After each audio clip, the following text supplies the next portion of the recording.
du périmètre affermé, périmètre dont l'extension rapide demeure une priorité dans la dynamique de consolidation de l'inclusion sociale.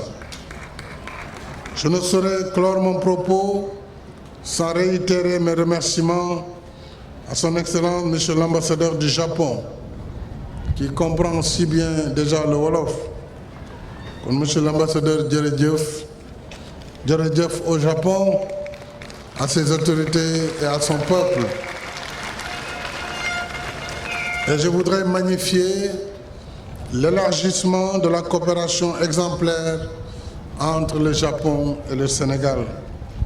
Je serai naturellement à la conférence de la TICAD 8 en Tunisie avec vous et avec le continent africain.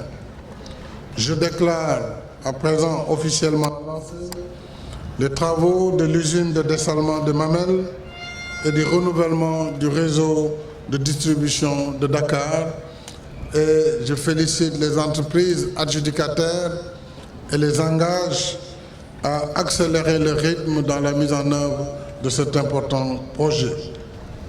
Mbokku Wakam, mbokku Sénégal, tey jii amaan naa mbégte ñëw fii ci Wakam ngir lancer loo xam ni dina ñëwaat guleet ci Sénégal waaye guleet ci Afrique de l'Ouest ñu tànk ndoxu géej def ko muy ndox mu neex dugal ko ci biir kër yi.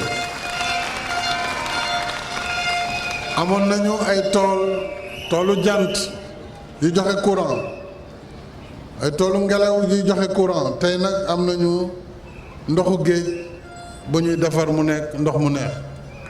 loolu mooy programme bi ñu taxawal tey ñu tuddee ko usine de dessalement des Mamelles ñuy tibbee ndox mi ci géej gi fii ci Mamelles yi ci anam bu am solo, ndax ku ne xam na jafe-jafe quartier yi nekk ci kaw yi mel ni Wakaam, Ngor, Almadi, ndax dañu kawe, dañu doon am jafe-jafe pour ndox mi dafa yegg.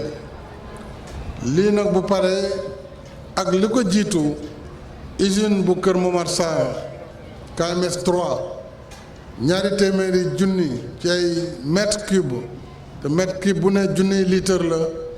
déjà loolu ñu ngi koy mottali. usine bi si njalbeen juróom fukki junni lay doon ci ay mètre cube, ñu war ko yóbbu ba téeméeri junni. kon nag li ñu wax fii ak 2029 nga xam ni fii ak juróom-ñaari at dong la, presque Sénégal dana soxla lu toll ci 1 million de mètres cubes ci bés bu ne. lu bare la ci ndox, kon lu ñu war a waajal la. waajal bi ndax population bi day yokk, tabax yi dañuy yokk te activités yi dañuy yokk. kon bépp pexe buy mën a tax ñu am ndox mu doy te mën a méngoo ak capacité population yi war nañ ko def. lii mooy forage yi ñu doon jëlee ci biir suuf, li ci des ñu koy jëlee lac de Guiers fële ci fleuve Sénégal, mais ku ne xam na jafe-jafe yi. bu mband tojee Ndakaaru mar, bu accident amee ci système bi Ndakaaru mar, ci 2013 la ñu décidé ma ne nañu am nag ndox moo xam ne Ndakaaru lay jógee, te kon géej gi rek moo fi sësoon pour ñu jël ndox mi traité ko ni réew yu mag yi di def. loolu moo waral projet bi.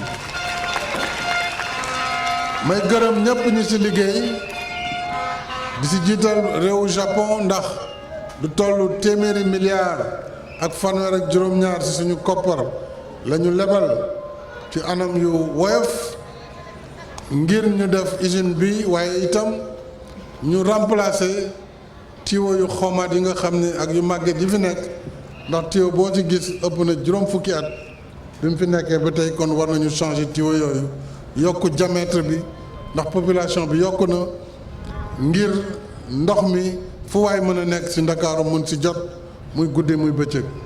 loolu dafa bokk ci plan Sénégal émergent, bokk ci li nga xam ni mooy axe bi ñu tuddee axe 2 jëm ci capital humain, ndax wér-gu-yaramu askan bi war nañ ko saytu, te wér-gu-yaram mu ngi tàmbalee ci ndox mu sell ak ndox mu baax.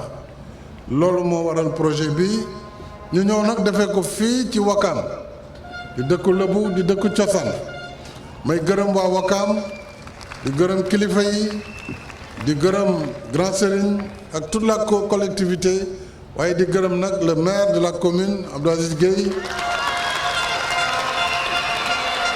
gërëm ñi mu àndal fii ak seeni tengade yu rafet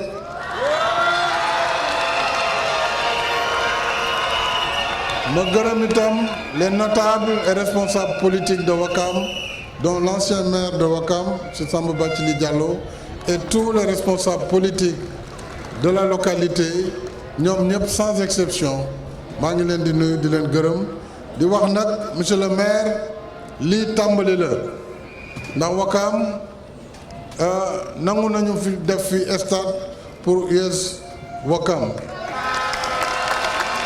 dispensaire bi wax nga ko waaye rénovation jumaa ji tam tàmbali na suñu loxo ngi ci te dinañ leen ci gunge kon nag maa ngi mujjee rek ci di wax directeur général SONES ak entreprise yi nañu bàyyi xel toujours fi ñuy liggéeyee ndaw ña fa nekk ñu tàggat leen muy góor muy jigéen koo formé mën na bokk ci liggéey bi pour que ñu jox leen as quota soo xam ni dana leen permettre ñoom it ñu bokk ci liggéey bi pendant la construction et pendant la phase de développement maa ngi leen di nuyu di leen sant wa salaam.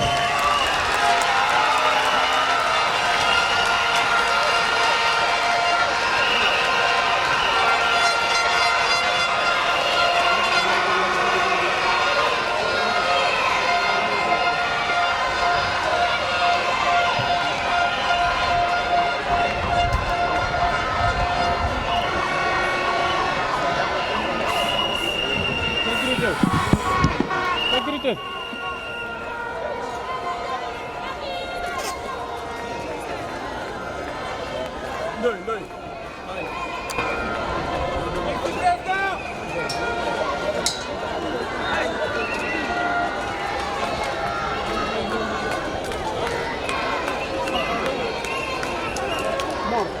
Merci.